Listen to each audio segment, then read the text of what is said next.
안녕하세요. 정답만 족족 집어내는 족집기 토익 강사 조인입니다. 자, 이번 시간에는요, 저희 여러분과 함께 제가 시제에 대해서 함께 정리를 해볼 거예요. 물론 뭐 시제라고 하면은 사실 굉장히 어려운 문법 중에 하나라고 생각을 하시면 될 것 같아요. 근데 보통 시제 문제가 실제로 토익에서 나올 때는 그렇게 우리가 생각하는 만큼 어렵진 않다는 거 여러분 한 번 더 강조를 해드리면서 쉽게 한번 오늘 접근을 좀 해보도록 하겠습니다. 자, 먼저 첫 번째 시제라고 하면은 보통 일반적으로 얘기하는 시제가 여러분 뭐가 있을까요? 아마도 딱 하면 현재, 그죠? 또 과거, 미래, 이렇게 여러분 세 가지 시제 생각하실 거예요. 예, 맞습니다. 현재, 과거, 미래라고 얘기하는 어떤 동사의 형태부터 그럼 잠깐 얘기해 볼까요? 자, 우리 시제를 볼 때 가장 중요한 게 이거거든요. 동사의 형태를 보고 그래서 현재 시제구나, 미래 시제구나 알 수 있잖아요. 자, 현재 시제는 보통 동사 원형으로 시작하는 경우고요. 혹은 굉장히 중요한 얘기인데 저희가 그 주어 동사 수일치에서 굉장히 많이 나오는 얘기 중에 하나죠. 주어가 3인칭 단수일 때는 일반 동사에 어떻게 들어온다? 동사에 우리 동사라고 쓰지 말고 V라고 쓰는 게 더 편하겠죠? 동사에 S나 ES를 붙여서 써야 된다. 이렇게 얘기하는 게 바로 기본적인 그쵸? 얘기겠죠? 그래서 3인칭 단수라고 하면은 he나 she나 it라고 하는 대명사를 필두로 해서 주로 고유명사 그렇죠? 여러분 고유명사들을 전부 다 3인칭 단수라고 얘기할 수 있습니다. 물론 단수 형태의 명사도 그냥 일반 명사도 3인칭 단수라고 생각하시면 돼요. 뭐 the book 이런 것들 얘기하는 겁니다. 자, 그래서 여러분들이 3인칭 단수라고 얘기하는 아이들이 어떤 아이들인지 한 번 더 정리해 주시고 이 아이들을 현재 시제에서 일반 동사와 함께 쓸 때는 항상 동사 원형에 S나 ES를 붙여야 된다는 것도 더불어서 한 번 더 생각해 주세요. 물론 비동사를 쓰면은 여러분 어떻게 갈까요? 비동사일 경우에 현재 시제는 am, are, is. 그죠? 별다른 거 없죠? 한 번 더 리마인드만 하셨으면 좋겠습니다. 자, 그래서 현재 시제 먼저 하나 간단하게 동사 형태 말씀드리고 그럼 과거 시제를 나타내는 건 어떻게 가더라? 동사 원형에 ed를 붙이면 되겠죠. 물론 불규칙 변화라고 해서 go는 뭐 went로 간다거나 fall 동사는 fell로 간다거나 뭐 이런 것들도 있긴 하지만 보통은 규칙 변화를 기준으로 얘기한다면 ed를 붙이는 것이 과거 동사라고 얘기합니다. 자, 그러면 미래 시제는 어떨까요? 여러분 미래는 그렇죠. 척하면 착, 뭐 조동사 will 플러스 동사 원형 다 알고 있는 얘기잖아요. 예. 다 알고 계실 거예요. 그런데 이렇게 다 알고 있는 일반적인 얘기만 하면 재미없잖아요, 여러분. 그래서 살짝 여러분들이 주의하셔야 되는 포인트를 좀 말씀드릴게요. 뭐냐면 우리가 조동사 will 플러스 동사 원형하면 미래거든요. 여러분 그러면 예를 들면 이런 거거든요. 자, 비동사. 근데 항상 중요한 게 있어요. 비동사를 문장에서 그대로 그냥 be라고 시작할 수 있는 경우는 딱 한 가지 케이스밖에 없어요. 어떤 케이스? 바로 명령문에서 비동사 시작할 때 be careful 이런 경우 아니고선요.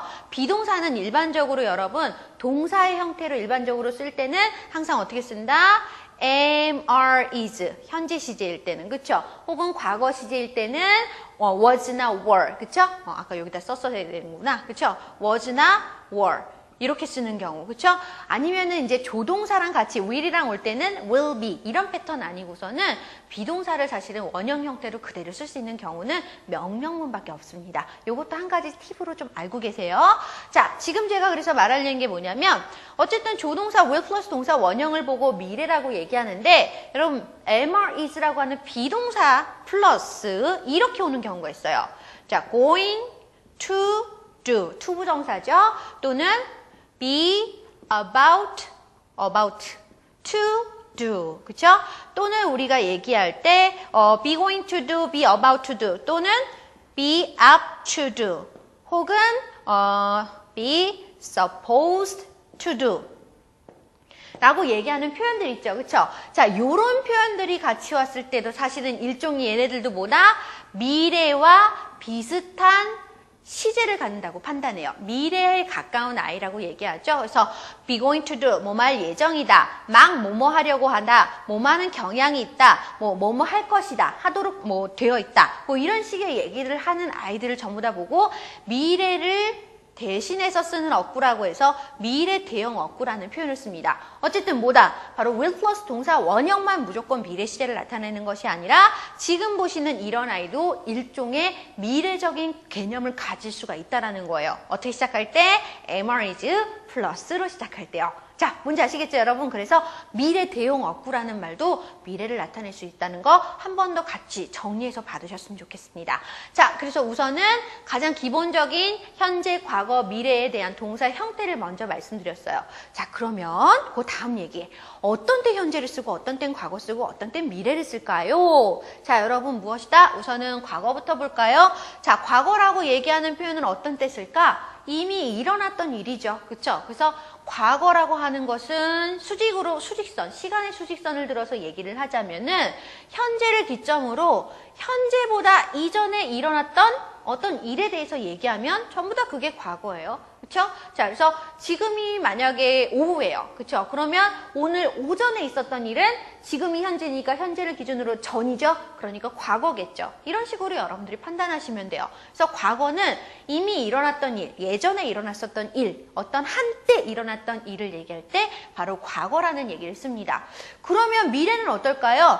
현재를 기점으로 얘기했을 때 현재보다 그러니까 더 뒷일이겠죠. 후에 일어날 일. 미래의 어느 시점에 현재보다 그 뒤에 일어날 일에 대해서 얘기할 때 바로 미래라는 시제를 여러분들이 쓰시면 되는 거예요. 자, 그래서 예를 들면 이런 거죠, 여러분. 지금이 제가 오후 4시라고 한번 가정을 해볼게요. 자, 지금이 오후 4시인데 저 오늘 저녁 7시에 친구를 만날 거예요. 자, 4시가 현재니까 7시는 어떨까? 바로 앞으로겠죠? 그쵸? 그러니까 지금 4시를 기점으로 보면 7시는 미래로 보셔야 돼요. 그러면 얘기를 어떻게 해야 될까? I will meet my friends 이렇게 얘기하겠죠. at 7 p.m. 그죠? 맞아요, 여러분? 이런 식으로 얘기를 한다는 겁니다. 자, 그런데 제가 오후 4시인데 오늘 10시에 아침 10시에 친구를 만났어요. 자, 그럼 뭐예요? 아침 10시는 뭐가 되는 거지? 그렇죠. 과거가 되니까 I met 라고 얘기하는 과거 시제를 표현을 할 수가 있겠죠. 그렇죠? 그래서 시제라고 얘기할 때 가장 기준이 되는 건 뭐냐면 과거, 현재, 미래라고 하는 요 기준 시제가 있는데 요 아이들을 얘기할 때 바로 이 아이들은 어떤 뉘앙스를 갖고 있다? 바로 과거는 이미 어떤 일어난 일 자체에 대해서 얘기하는 거. 미래는 현재보다 더 뒤에 일어날 어떤 일에 대해서 얘기할 때 우리가 쓴다라는 겁니다. 그래서 과거하고 미래에 대해서는 특별하게 여러분들이 어려워하시는 경우가 별로 없는데요. 문제는 바로 현재죠. 그러면 이렇게 얘기를 하면은 과거는 이미 일어났던 일, 미래는 앞으로 일어날 일이잖아. 그쵸? 그럼 현재는 뭐예요? 지금 일어나는 일에 대해서 얘기하는 게 현재잖아요. 그죠? 그럼 여러분 지금 제가 강의를 하고 있잖아요. 이거 현재죠? 그렇죠. 그러면 저 현재 시제가 이렇게 쓰는 거라고 그랬잖아요. 동사 원형이나 아니면 동사 원형의 s나 es를 주어에 따라서 맞춰서 쓰면 되는 거잖아요. 그럼 제가 지금 현재 여러분들을 가르치고 있는 중이잖아요. 강의를 하고 있는 중이잖아요. 그럼 이렇게 얘기하면 되는 건가요? I teach TOEIC? 여러분 되셨나요? 그럼 현재잖아요. 그러니까 저 지금 토익 가르치고 있는 거죠. 맞아요? 말 돼요? 안 돼요. 그쵸? 왜? 그냥 나는 토익을 가르치고 있어요. 지금 현재. 맞잖아요, 여러분. 아니야. 맞아요, 여러분. 아니야. 이건 뭔가 이상한데? 라고 느끼시는 분들이 사실은 많아야 돼요. 왜? 이 teach라고 얘기하는 현재 시제를 볼 때 가장 중요한 게 있죠? 여러분, 현재는 사실은 현재 자체에 대해서 얘기하는 게 아니라요. 어떤 개념이 사실 영어에선 더 강하다라고 얘기해?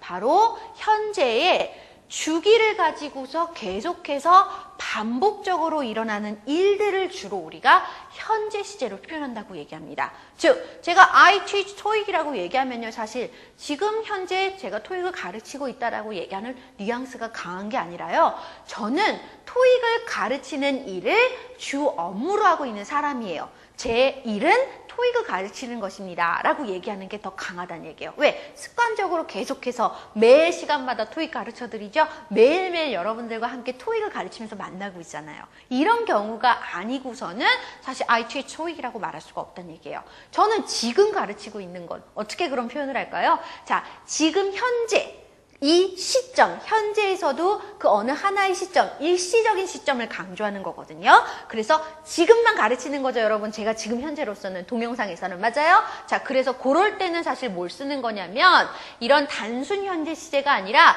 여러분 진행 시제라고 들어보셨죠? 자, 그래서 진행 시제를 써서 얘기하시는 게 더 정확한 표현입니다. I'm teaching TOEIC이라고 얘기하면 지금 현재만 여러분들을 우선 가르치고 있다는 얘기예요. 그래서 바로 뭐냐면 현재라고 하는 건 어떤 일이 주기를 가지고서 계속 반복적으로 일어나는 일, 그래서 그런 일들을 더불어서 우리가 습관이라고 보통 표현을 하는데 주기나 반복이나 습관적인 일을 표현할 때 현재 시제를 쓸 수 있지만 현재 진행형이라고 하는 이 I는 보통 어떤 경우에 쓴다? 바로 주로 일시적인 거. 자, 현재 일어나는 일시적인 일에 대해서 얘기할 때 쓴다라고 얘기합니다. 그래서 여러분들이 이 얘기도 같이 알아두시면 될 것 같아요. 제가 지금 현재하고 현재 진행에 굉장히 중요한 차이점을 설명을 해드리면서 약간 흥분했었죠? 여러분 잘 받으세요. 그만큼 중요하다는 얘기입니다. 자, 그래서 현재라고 하는 일은 현재 지금에 대해서 얘기하는 것보다는요, 어떤 반복적인 일이 사실 가장 중요한 키워드라는 거 한 번 더 기억해 주시고, 그렇지 않은 현재 어떤 일시적인 일에 대해서 얘기하고 싶다라고 하면 현재 진행형을 더불어서 쓸 수 있다라고 여러분들이 판단하시면 되겠습니다. 되셨습니까, 여러분? 여기까지 잘 봐두세요. 자, 그럼 여기다가 이제 저희가 한 가지만 더 얹어 드릴게요. 자, 그럼 현재하고 과거하고 미래에 대한 어떤 기본적인 시제의 형태, 동사 형태와 어떤 때 이 시제를 쓰는지에 대해서 제가 더불어서 알려드렸잖아요. 자, 그 다음 얘기. 그러면 우리가 문제를 풀 때는 시제 문제는 어떻게 접근을 해서 풀 수 있을까? 그럼 문제에서 풀 때는 왜 해석이라던가 이런 게 중요하지 않나요? 예, 여러분 해석이 굉장히 중요해요. 중요한데요. 문법적으로 접근을 하실 때는 사실 해석을 자꾸 먼저 보시는 건 굉장히 위험한 경우가 많아요. 특히 시제는 더욱 그래요. 그래서 시제라는 게 해석을 하다 보면은 우리가 그냥 문장에 맞춰서 우리 스스로가 해석을 자꾸 끼워 맞추는 경향이 없잖아 있거든요. 그래서 시제는 되도록이면 해석을 먼저 하시는 것보다는 어떤 포인트, 시제를 볼 수 있는 포인트들을 생각하시는 게 더 중요하다고 합니다. 자, 그 시제 문제를 푸는 포인트가 바로 무엇이냐면 첫 번째가 이거죠. 시간의 부사예요. 시간을 나타내는 부사나 부사구라고 얘기하죠. 자, 예를 들면 여러분 yesterday 나오면 어떤 시제 써요? 과거요. tomorrow는요? 미래요. 그렇죠. 바로 그 얘기하는 거예요. 그래서 시간 부사 때문에 시제가 결정지어진다라는 점을 여러분들 기억해 주시고요. 만약에 이런 시간 부사가 없다라고 한다면 어떨까? 바로 이건 약간의 어느 정도 해석이 필요하겠지만 시간의 접속사라는 것들이 있죠. 자, 뭐뭐 할 때 when, 뭐뭐 하기 이전에 before, 뭐뭐 한 이후에 after 이런 아이들과 같은 시간의 접속사들을 근거로 해서 여러분들이 시제를 뽑아낼 수 있다라고 얘기합니다. 그래서 무조건 시제 문제를 푸는 게 중요한 게 여러분 시제를 해석해서 푸는 게 중요한 게 아니라 이런 포인트들이 있다는 점을 기억해 주셨으면 좋겠어요. 그래서 시제의 어떤 포인트, 우리 보통 이제 현재라고 하는 거는 주기를 갖는 거니까 현재 시제를 나타내는 말은 주로 어떤 때 쓸까? 주로 현재를 나타내는 시제 포인트들은 누가 있을까요, 여러분? every 같은 거요.